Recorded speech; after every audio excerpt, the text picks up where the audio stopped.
Halo semuanya, selamat hari Natal 2020 dan selamat tahun baru 2021 ya.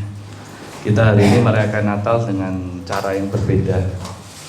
Biasanya kita meriah, tapi hari ini harus dengan cara yang sederhana ya. Di sini kita belajar tentang kesederhanaan, di mana Yesus lahir dengan satu yang dikatakan sangat sederhana. Nah, saya percaya ketika kita berbicara tentang Natal, kita bukan hanya mengingat atau memperingati hari kelahiran Yesus Kristus, tapi kita sedang mengingat akan kasih Tuhan dalam hidup kita. Seringkali orang hanya mengingat itu sebagai sebuah perayaan. Ada satu Natal, perayaan hari kelahiran Yesus. Tapi pernahkah Anda kembali mengingat akan kasih Tuhan dan bertanya kepada dirimu sendiri, bagaimana responku terhadap kasih-Nya? Bagaimana gairahku terhadap kasih-Nya? Tentunya setiap kita tidak mau yang namanya cinta bertepuk sebelah tangan. Itu sangat menyakitkan hati Tuhan. Tapi terkadang kita justru melakukannya. Ya, terkadang kita justru melakukannya sehingga membuat hati Tuhan sedih. Nah, hari ini saya ingin kembali mengingatkan setiap kita dengan judul firman Tuhan, meresponi cinta Allah. Meresponi cinta Allah. Saya kasih gambar di sini. Yes, ada yang memberikan hati, ada tangan yang menyambut. Itu namanya merespon. Kita sebagai anak-anak Tuhan mulai kembali diingatkan untuk kasih Allah dinyatakan dalam hidup saya. Nah, sekarang bagaimana saya meresponi akan kasih-Nya itu, cintanya itu. Jangan sampai aku membuat Tuhan itu bersedih karena cinta bertepuk sebelah tangan. Tuhan memberikan cinta kepada saya, justru saya malah menolaknya. Jangan. Hari ini saya rindu setiap kita. Saya ingin mengingatkan akan setiap kita. Mari, bukan hanya mengingat akan kelahiran Yesus. Kelahiran Yesus itu hanya sebuah momen. Yang terpenting adalah kita mengingat kasih Tuhan yang kembali menggairahkan kita. Jadi apa itu toh kasih Tuhan? Kasih Tuhan adalah ini. Allah menjelma menjadi manusia dengan misi untuk menebus dosa manusia. Inilah adalah tindakan cinta Allah. Jadi saya gambarkan di sini Yesus yang lahir di kandang domba. Anda tahu, untuk menyatakan kasih, Dia tidak hanya lahir di kandang kambing domba. Untuk menyatakan kasih, Dia harus menjelma menjadi manusia. Itu perkara yang paling sulit. Kenapa saya katakan paling sulit? Kalau Dia cuma hanya lahir di kandang domba, itu oke. Itu no problem. Karena banyak orang miskin pun juga ada yang lebih mungkin parah. Lahir di pinggir jalan ada. Tapi setelah dia lahir di kandang kambing domba, dia harus mengalami penderitaan yang berkepanjangan. Cuma apa misinya? Selamatin Anda dan saya. Ini yang luar biasa. Makanya di dalam kitab Yesaya dikatakan dia adalah manusia yang penuh penderitaan, penuh. Kalau Anda mau menelaah lebih lanjut tentang sejarahnya Yesus lahir, Yesus lahir di dalam satu kondisi zaman yang paling kejam di dalam kekaisaran Roma. Bukan zaman yang enak, zaman yang paling kejam. Bahkan ketika dia lahir di kandang kambing domba, beberapa minggu kemudian terdengar kabar kamu mesti lari dari sini menuju ke Mesir. Kenapa? Karena Herodes hari itu sedang mau membunuh semua anak-anak yang di bawah 5-3 tahun mau dibunuh. Anda bisa bayangkan, baru lahir dia harus lari ke Mesir karena mau dibunuh. Habis itu balik ke Nazaret. Habis balik di Nazaret, orang bilang kamu anak haram. Saudara bilang kamu anak haram.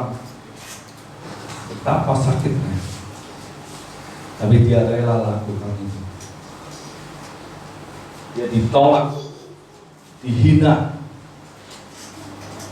bahkan sampai pada akhirnya dia harus mati di atas kayu salib. Ini tindakan Allah. Untuk supaya apa tujuannya? Agar Anda tidak binasa, tidak tertimpa murka. Saya dalam 1 tahun ini, saya mendengar tentang kematian itu hampir 7-10 kali. Yang meninggal bukan orang jauh, lebih banyak kali kerabat, teman. Termasuk di tempat ini kemarin mertua dari Pak Mingkyang. Terakhir mertua saya. Dari situ saya belajar. Untuk apa Anda hidup? Punya segala sesuatu, tapi ada akhirnya Anda tidak menerima kehidupan kekal. Gak ada gunanya. Kenapa? Ketika saya lihat di foto mertua saya semua nangis, ketika saya lihat apa tahu yang ditinggalkan, apa tahu yang dibawa? Nggak ada yang dibawa. Dipakai jas pun juga pergi mas-mas diem. Saya kata-kata melihat apa tahu yang dibanggakan ketika sudah mati, ketika orang kasih bunga, ketika orang kasih segala sesuatu. Mungkin ada orang kasih sumbangan banyak-banyak, apakah dia bisa menikmati? Tidak. Di situ saya belajar. Inilah namanya kasih Tuhan, supaya Anda tidak binasa, tidak tertimpa dari murka Allah, ditarik dari api. Dan itu Anda nggak bisa dapatkan di luar Yesus. Seringkali orang berbangga dengan apa yang dimiliki. Tadi malam saya di youth, saya kumpul dengan anak-anak youth, saya ngomong, kamu hari ini bisa berkata-kata dengan ampun, tapi ketika kamu sudah menghadapi kematian, bisakah kamu ampun? Hari ini saya mau katakan, Yesus lahir ke dunia. Hari ini kita memperingati yang namanya Hari Natal, untuk supaya agar tujuannya Anda dan saya tidak binasa, tidak tertimpa murka Allah. Dia lakukan itu dengan kasih yang luar biasa, supaya Anda yang hari ini hidup diberi kesempatan untuk apa? Melakukan yang terbaik untuk Tuhanmu, untuk hidupmu, untuk orang-orang sekelilingmu, untuk keluargamu, supaya hidupmu berguna.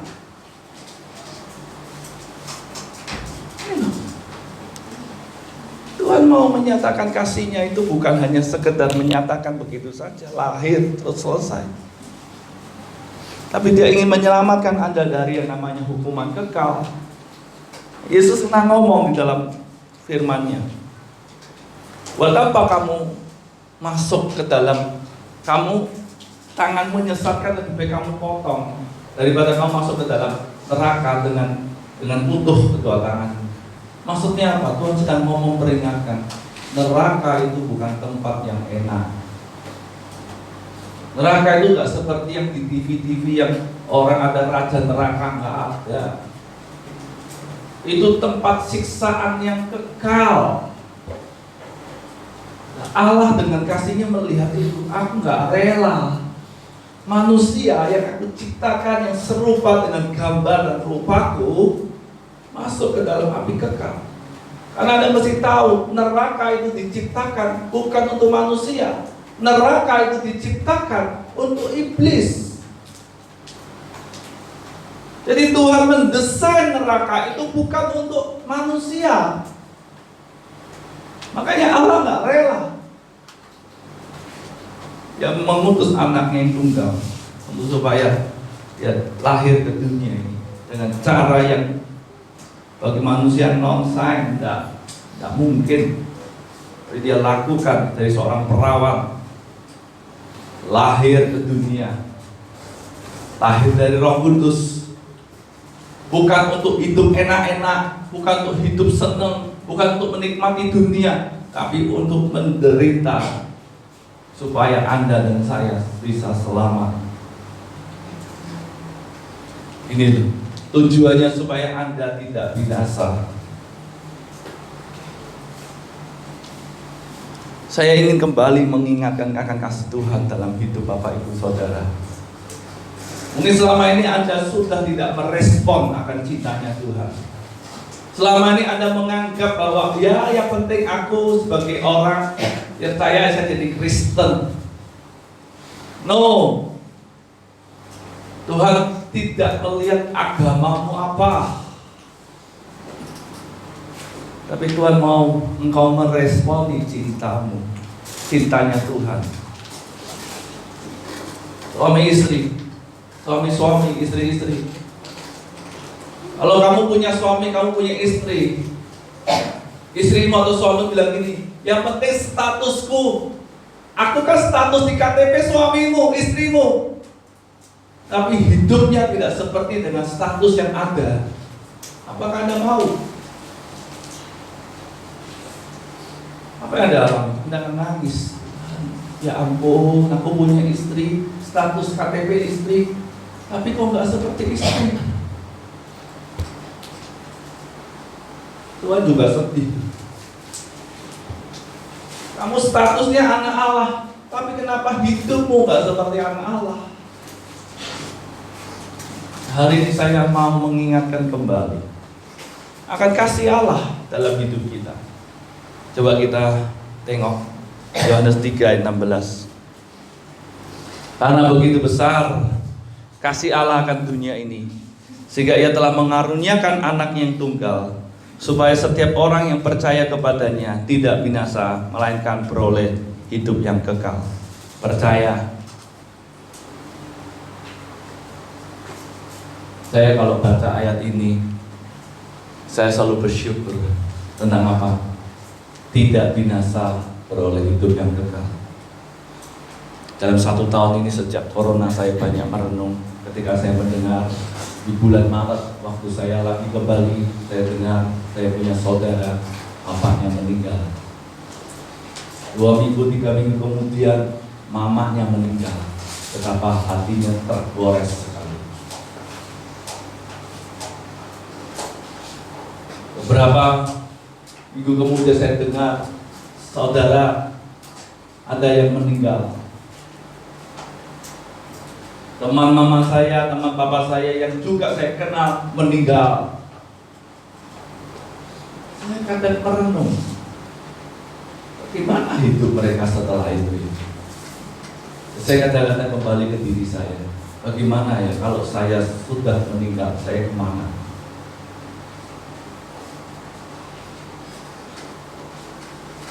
Syukur kepada Allah. Ketika kau percaya, maka Tuhan mau memberikan hidup yang kekal. Ini yang tidak bisa diberikan kepada dunia. Dunia bisa memberikan kekayaan, dunia bisa memberikan kehormatan, kuasa, tapi dunia tidak bisa memberikan yang namanya kehidupan kekal. Kenapa? Karena dunia, iblis itu bukan yang punya surga. Dia boleh merebut bumi dari tangan Adam dan Hawa, tapi dia tidak bisa memiliki surga, karena yang mempunyai surga adalah Allah kita, Yesus Kristus. Nah, itu sebabnya dia lahir ke dunia. Kita memperingati hari Natal untuk supaya Anda dan saya bisa nanti satu ketika dibawa ke sana. Kemana? Ke tempat dia bersemayam. Di mana itu? Di surga. Karena dia yang punya surga. Anda di sini sedang menjalani satu kehidupan yang nanti menentukan kemana kamu akan pergi. Yohanes 3:3, barang siapa percaya kepada anak, ia beroleh hidup yang kekal. Tetapi barang siapa tidak taat kepada anak, ia tidak akan melihat hidup, melainkan murka Allah tetap ada di atasnya. Jadi ketika Anda percaya, Anda sudah melihat hidup. Hidup di sini bicara tentang apa? Hidup kekal, hidup yang berkualitas. Kalau Anda nggak bisa melihat, Anda nggak bisa berkualitas. Ketika Anda diterangi, Anda bisa melihat, Anda bisa mulai mengatur hidupmu. Apa yang harus aku perbuat sehingga Anda bisa berkualitas. Makanya contoh ya, seorang anak sekolah, tapi kalau dia tidak bisa melihat, aku ingin jadi apa, ya dia nggak akan niat sekolah. Betul nggak yang sekolah hari ini? Coba Anda nggak punya cita-cita, makanya orang selalu tanya, cita-citamu apa? Dengan Anda memiliki cita-cita, Anda bisa memiliki kualitas hidup. Tapi kalau Anda tidak bisa melihat masa depanmu, ya Anda nggak akan memiliki kualitas hidup. Makanya ada orang yang hidupnya asal-asalan, hidupnya seenaknya, berbuat dosa terus. Kenapa? Karena dia buta, tidak bisa melihat hidup. Tapi ketika orang bisa melihat hidup, melihat yang namanya masa depan, maka dia akan mengatur hidupnya sedemikian rupa supaya bisa berkualitas. Makanya kata itu bukannya hidup kekal, tapi bicara hidup yang berkualitas.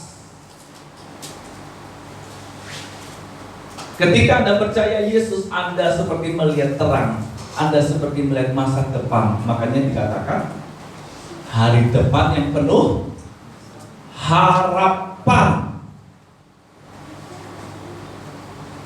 Sehingga kau melihat hari depan yang penuh harapan, engkau tahu suatu ketika aku mau kemana, maka kau akan mengelola hidupmu supaya berkualitas. Tapi kalau kamu nggak tahu tentang hari depanmu, ya Anda nggak akan pernah mengatur hidupmu dengan berkualitas. Makanya nggak heran kenapa ada orang-orang yang menghancurkan hidupnya sendiri. Tadi malam saya ngomong-ngomong sama anak muda, saya katakan, kamu masih muda, kamu mesti nikmati hidup, itu gak salah. Tapi jangan menikmati hidup di dalam dosa. Kenapa? Ketika kamu menikmati hidup dalam dosa, artinya kamu sedang menimbun penderitaan di masa depanmu. Kayak banyak orang pada akhirnya menuai, karena dia menabur penderitaan dengan hidup dalam dosa. Kamu boleh menikmati hidup dengan benar, tapi jangan kamu menabur penderitaan dengan hidup dalam dosa. Memang kelihatannya enak menikmati, tapi nanti kamu akan menuai kutuk. Nah, hidup kita juga sama. Hari ini Tuhan ingin supaya Anda yang pertama mesti percaya. Saya selalu katakan, percaya itu pekerjaan. Dalam Yohanes 6 ayat 29, jawab Yesus kepada mereka, inilah pekerjaan yang dikehendaki Allah, yaitu hendaklah kamu percaya kepada Dia yang telah diutus Allah. Siapa? Yesus. Ini pekerjaan yang dikehendaki Allah. Percaya itu mudah atau susah? Orang berkata mudah, Pak. Kalau mudah, hari ini semua orang sudah percaya Yesus. Kenyataannya percaya itu susah. Ketika kamu dalam kondisi kenyataan hidup yang pahit, apakah kamu mau tetap percaya? Kenyataannya percaya itu susah, bukan sesuatu yang mudah. Makanya Yesus katakan, jawab Yesus kepada mereka, inilah pekerjaan yang dikehendaki Allah, yaitu hendaklah kamu percaya kepada Dia yang telah diutus Allah. Percayakah kamu bahwa Allah mengasihi kamu? Oh, percaya Pak. Tapi ketika kau menghadapi masalah, kau mulai ragu, apakah kau percaya Allah mengasihi kamu? Ketika kau menghadapi musuhmu, ketika kau disakiti, kau berkata gini, aku gak bisa ngampuni. Apakah itu namanya Anda percaya Allah mengasihi kamu? Kalau kasih Allah itu cukup penuh dalam hidupmu, maka kau berkata, no problem. Kenapa? Aku penuh dengan kasih. Justru kau berkata, aku kasihan sama orang ini, bukan malah benci. Banyak anak Tuhan itu berkata percaya, tapi tidak jadi pekerjaan. Percayanya karena sifatnya perasaan dan pikiran. Aku percaya hari Natal Yesus lahir ke dunia, Allah yang menjelma menjadi manusia supaya menyatakan kasih-Nya di dalam kehidupanku, untuk menebus dosaku, supaya aku selamat. Tapi pada kenyataannya, dalam perjalanan hidup, seringkali orang tidak lagi bisa mengingat akan kasih Allah. Nggak percaya kalau dia punya Allah yang mengasihi dia. Seringkali banyak orang mencari kasih itu di luar, untuk pengakuan. Ketika tidak diakui, mencari pembelaan di sana sini untuk supaya diakui. Dia lupa bahwa dia memiliki Allah yang mengasihi dia, yang rela mati, yang rela menderita bagi dia. Hari ini pertanyaannya, apakah Anda percaya? Kita hari ini memperingati hari Natal, hari kelahiran Yesus Kristus. Di bulan-bulan Natal ini kita sedang mengingat kembali akan kasih Allah, damai Allah yang sedang melimpah dalam hidup kita. Tapi pertanyaannya, apakah Anda percaya?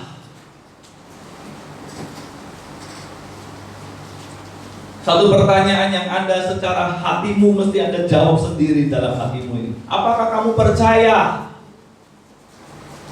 bahwa Allah bukan hanya lahir ke dalam dunia, tapi Allah lahir dalam hidupku?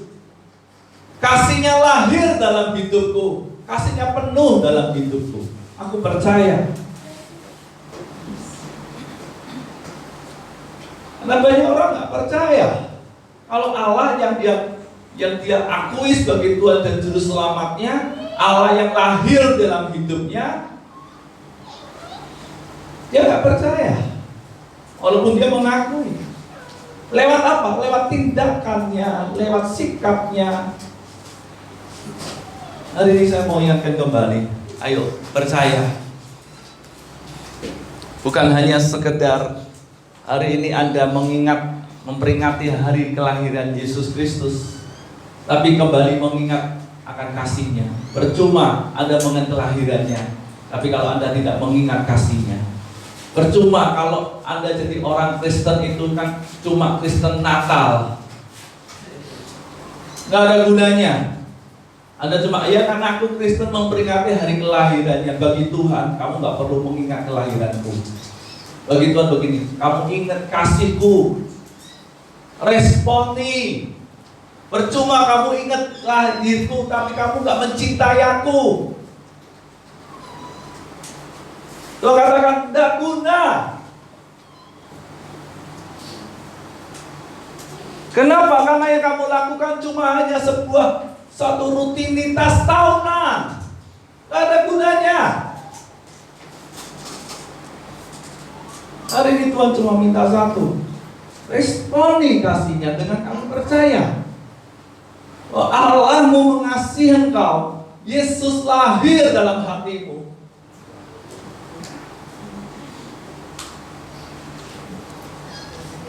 Sehingga yang kedua, Anda mau melangkah. Apa langkahmu? Ada persekutuan. Saya mau ingatkan kembali ke masa lalumu. Kenapa kamu percaya Yesus? karena kamu butuh selamat. Tapi saya mau katakan, Anda mau percaya Yesus karena Anda membutuhkan kasih Allah. Karena Anda tahu kasih-Nya itu yang sanggup menyelamatkan. Itu sebabnya Anda percaya. Nah, ketika Anda percaya, Anda mesti melangkah. Melangkah itu bicara tentang ada persekutuan. Seringkali orang berkata, aku percaya, tapi tidak mau membangun satu persekutuan, satu hubungan, komunikasi. Seperti suami istri sama. Ya mungkin sudah menikah, ya statusku kamu istriku, aku percaya kamu istriku, tapi tidak pernah ada satu komunikasi yang penting, komunikasi yang erat, komunikasi kasih, komunikasi cinta. Apa artinya hubungan suami istri tanpa komunikasi, tanpa sebuah persekutuan? Nggak ada artinya. Dan demikian juga kita dengan Tuhan. Apa artinya kamu percaya tanpa langkah? Seperti orang berkata sebelum menikah, nanti aku akan nikahi kamu, tapi cuma hanya sebuah janji. Kapan? Belum tahu, pokoknya nanti. Tanpa langkah. Seringkali banyak orang percaya itu, aku percaya, tapi tidak pernah mau melangkah, tidak pernah mau melangkahkan kakinya ke depan. Dia selalu berhenti jalan di tempat. Hari ini ketika engkau berkata aku percaya, kau butuh langkah. Apa itu? Persekutuanmu.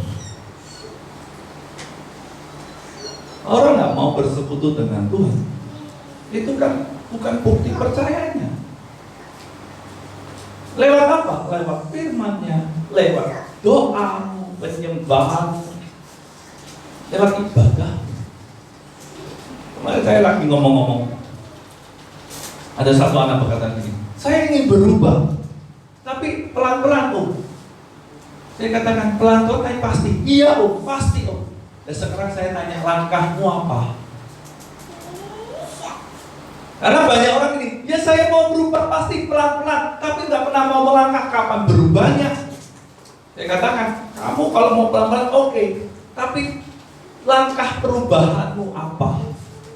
Target dirimu. Dalam 3 bulan aku mau setia beribadah. Itu kan langkah. Dalam 3 bulan aku mau bersekutu melalui firman Tuhan. Minimal, ya 1 pasal, tidak apa-apa.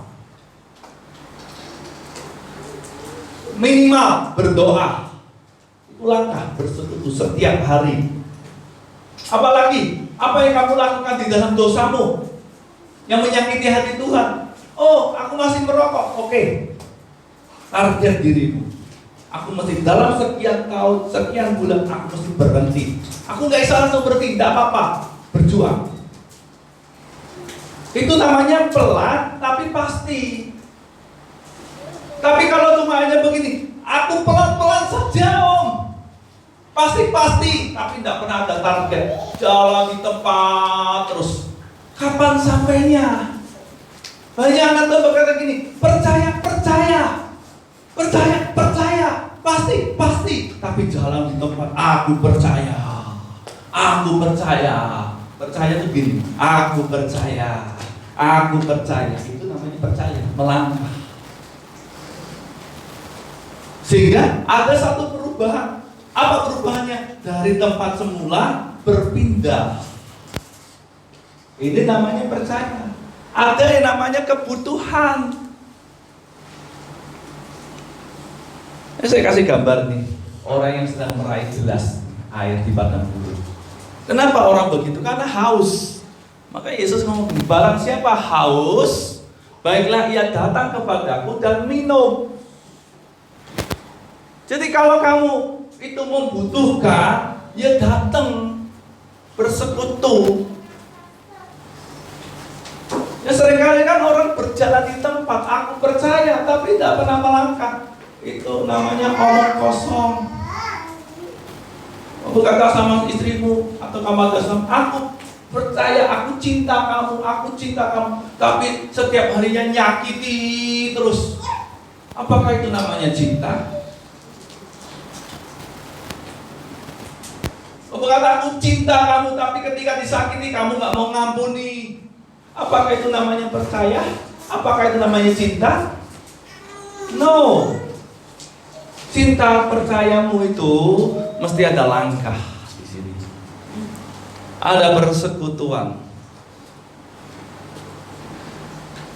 Tanpa persekutuan, mana Anda bisa percaya? Kalau dalam bahasa Inggris dari belief jadi trust. Hanya orang kalau diajak menikah itu selalu tanyanya, kamu trust gak sama aku? Bukan believe me, trust me. Kenapa? Karena kata believe itu kata yang hanya diungkap, ya aku percaya, hatimu belum menyerahkan secara penuh. Tapi trust itu penyerahan. Apakah kamu percaya dengan menyerahkan hidupmu kepadaku? Beda. Makanya melangkah itu dari belief ke trust. Melangkah. Nah, kalau bicara menyerahkan itu ada namanya persekutuan. Makanya orang menikah, kalau orang barat itu bukan belief, trust me. Kenapa? Karena orang yang diajak menikah itu mau diajak bersekutu, bersatu. Nah, kita tuh sama dengan Tuhan. Kamu trust dah? Untuk supaya kamu datang bersekutu, untuk mau lebih dalam lagi. Kenapa? Karena aku membutuhkan. Kayaknya orang kalau nggak membutuhkan repot. Ya, kalau orang nggak butuh itu kan yang repot. Orang kalau nggak butuh dikasih apapun itu nggak bisa, karena nggak butuh. Ini yang kita perlukan, Anda perlukan. Apakah Anda membutuhkan kasih Allah? Itu pertanyaan yang Anda mesti secara pribadi ini renungkan. Apakah dalam hidupmu kamu membutuhkan Allah? Kasihnya, damainya, sukacitanya, apa kamu membutuhkan? Karena kalau kamu nggak membutuhkan itu, maka kamu nggak akan bersekutu. Buat apa aku bersekutu seperti orang mau diajak menikah? Apakah aku membutuhkan, misalnya saya membutuhkan istri? Apakah aku membutuhkan kasihnya dia kepada saya? Kalau yang perempuan, dia akan berkata, apakah aku membutuhkan seorang suami seperti dia? Apakah aku membutuhkan kasihnya dia? Sehingga aku harus bersekutu dengan dia. Hal ini sama. Orang nggak membutuhkan, dia nggak akan bersekutu. Pertanyaan yang Anda mesti jawab dalam dirimu sendiri. Apakah Anda membutuhkan kasih Tuhan?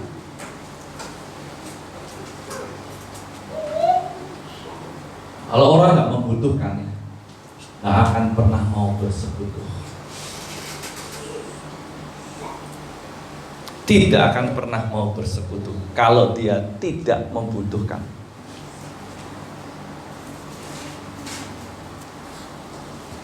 Yang ketiga, ketika engkau melangkah ada persekutuan, maka yang ketiga, engkau akan mau tinggal di dalam dia. Dilakukan dengan apa? Taat. Tinggal di dalam dia. Bukan hanya sekedar melangkah bersekutu, tapi engkau akan mau tinggal di dalam dia. Seperti sebuah pernikahan. Bukan hanya menikah setelah itu tidur rumah masing-masing, enggak.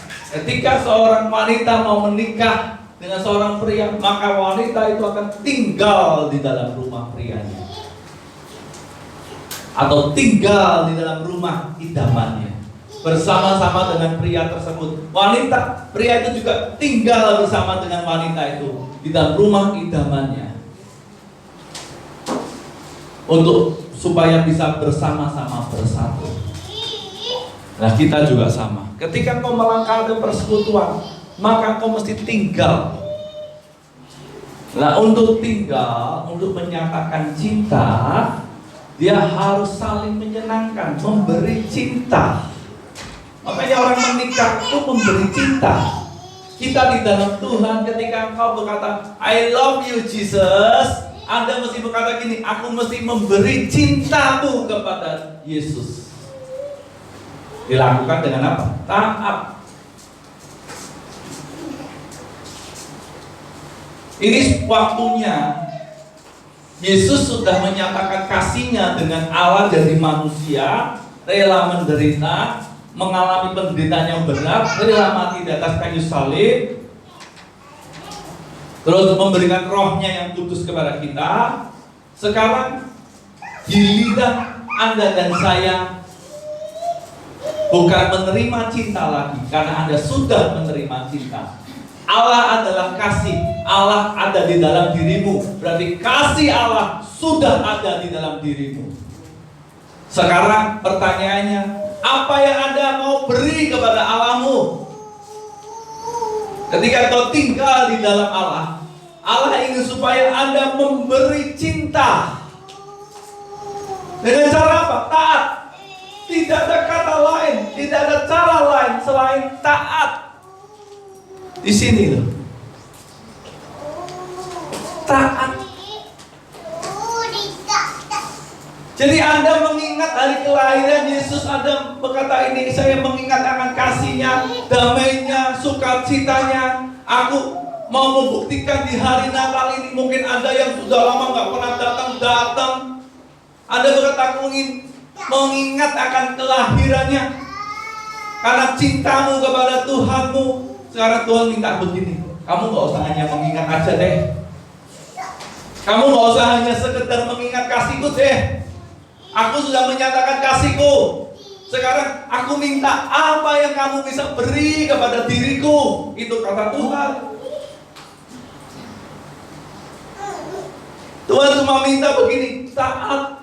Ayo taat. Dalam 1 Yohanes 3 ayat 23-24, dan inilah perintahnya itu, supaya kita percaya akan nama Yesus Kristus anaknya. Itu yang pertama. Yang kedua, dan supaya kita saling mengasihi sesuai dengan perintah yang diberikan Kristus kepada kita. Mengasihi, saling mengasihi. Hal yang paling susah di dalam dunia ini adalah mengampuni.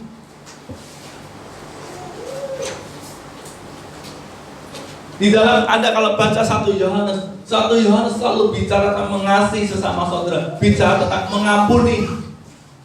Kalau kamu berkata kamu hidup di terang-terang tapi kamu membenci saudaramu, kamu sedang dalam kegelapan. Kenapa? Karena itu perkara yang paling sulit. Mengampuni. Maka Yesus katakan, 1 Yohanes katakan, dan supaya kita saling mengasihi sesuai dengan perintah yang diberikan Kristus. Kenapa orang kecewa? Karena tidak bisa mengampuni. Bohong kamu kecewa. Aku kecewa sama Pak David. Ya karena kamu gak ngampuni. Makanya kamu kecewa. Aku kecewa sama istriku. Ya karena kamu gak ngampuni. Aku gak mau lagi ke gereja itu. Dan kenapa? Karena aku kecewa. Ya karena kamu gak ngampuni. Problemnya adalah tidak mengampuni. Kenapa ada suami dan istri cerai? Karena tidak mau mengampuni. Kenapa tidak mengampuni? Karena sudah tidak mengasihi. Orang kalau sudah nggak mengasihi itu repot. Nah, suami istri kalau nggak mengasihi repot. Nah kita ini juga sama. Kalau kamu nggak mengasihi, kamu nggak bisa mengampuni. Makanya di dalam hidup kita ini harus mau memberi cinta. Kenapa orang bisa memberi cinta? Karena dia penuh dengan cinta. Itu yang kedua. Anda mesti bersekutu supaya Anda penuh dengan cintanya Yesus, kasihnya Yesus. Supaya Anda bisa tinggal di dalam Dia dengan apa? Taat, memberi cinta. Dan cinta itu dinyatakan kepada siapa? Kalau persekutuan, cinta itu dinyatakan kepada Allah. Makanya ketika Marta dan Maria duduk di bawah kaki Yesus, Marta komplain. Apa yang dikatakan Yesus? Maria mengambil bagian yang terbaik yang tidak akan pernah diambil oleh orang lain. Itu bicara persekutuan. Tapi ketika engkau tinggal di dalam Dia, taat, apa yang kamu harus lakukan? Itu Anda mesti manifestasikan itu, nyatakan itu kepada orang di sekitarmu, dalam keluargamu istimewa. Bicara tentang apa? Mengasihi, mengampuni. Di sini saling mengasihi sesuai dengan perintah yang diberikan Kristus. Di mana itu dimulai? Keluarga. Halo? Yesus lahir di mana? Keluarga. Kasihnya Yesus dinyatakan pertama kali di mana? Allah. Di dalam keluarga. Yesus mengadakan mukjizat pertama kali di mana? Di keluarga, pernikahan. Di Kana. Makanya ini saling mengasihi sesuai dengan perintah yang diberikan Kristus. Kapan itu dinyatakan? Pertama di keluarga, di sekitar. Kalau kamu nggak bisa mengasihi keluargamu, kamu nggak akan pernah bisa mengasihi di luar keluargamu dengan tulus. Walaupun mungkin kelihatannya kamu baik di luar, tapi kamu nggak bisa tulus. Nah, ini penting. Ya, nah, barang siapa menuruti, dilanjut ya, sama Yohanes. Barang siapa menuruti segala perintahnya, ia diam di dalam Allah dan Allah di dalam dia. Dengan demikianlah kita ketahui bahwa Allah ada di dalam kita, yaitu Roh yang telah Ia karuniakan kepada kita. Melalui apa? Rohnya yang kudus. Nyata. Hari ini saya mau kembali mengingat. Ketika kita mengingat hari Natal, kita bukan hanya mengingat kelahiran, tapi kita sedang mulai kembali kepada kasihnya Allah. Bagaimana respon? Ketika engkau berkata aku merespon, Anda mesti percaya pertama kali. Yang kedua mesti melangkah, believe menjadi trust. Yang ketiga tinggal di dalam. Saya rindu dan pesan Natal ini bukan hanya sekedar pesan, tapi saya berdoa ini menjadikan atau membangkitkan gairah semangat cintamu kepada Yesus kembali. Mungkin kau yang jauh, kau yang sudah tidak lagi memiliki gairah cinta, mungkin cintamu kepada Yesus sudah padam, seperti jemaat Efesus yang ditegur dalam kitab Wahyu. Kau melakukan segala sesuatu dengan baik, tapi aku mencela engkau. Kenapa? Karena kamu telah kehilangan kasih mula-mula. Hari ini saya lewat pesan Natal ini, saya rindu Roh Kudus membangkitkan gairah cintamu yang mula-mula dulu. Waktu kamu percaya, kamu rela berkorban. Kamu rela segala sesuatu, kamu kata aku rela. Tidak masalah, aku rela demi Yesus. Hari ini saya mau supaya Anda kembali gairah itu. Yang berkata aku rela, Tuhan. Amin.